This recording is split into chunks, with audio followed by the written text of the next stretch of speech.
Magpapadala ng barko ang Pilipinas para harangin ang Chinese vessel na namataan sa Catanduanes. Meron na ring radar system ang Philippine Air Force na didetect sa mga eroplano at barkong pumapasok sa ating exclusive economic zone. At nakatutok si June Veneracion. Kuha ito sa Chinese flag research vessel na Xiankuo nang mamataan sa dagat bandang Catanduanes.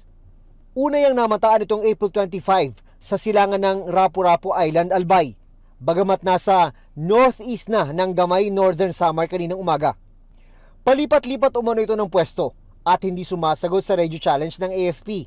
Ang susunod po nating hakbang ay magpadala ng barko para i-intercept at alamin kung anong ginagawa ng barkong yan within our exclusive economic zone.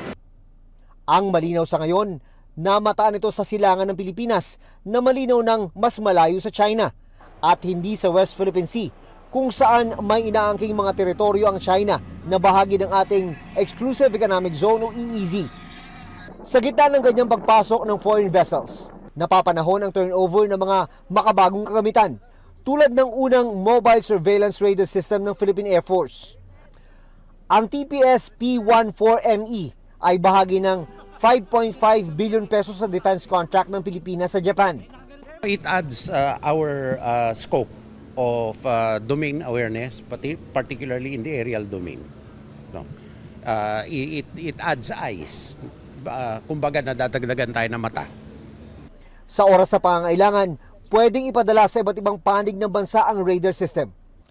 Sa harap ng umiinit na tensyon sa West Philippine Sea, posibleng doon i-deploy itong mobile surveillance radar system ng Philippine Air Force.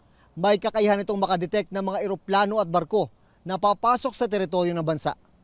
Well, it's possible that we can also deploy it in areas of the West Philippine Sea, given that we have a platform that can accommodate its size and its weight.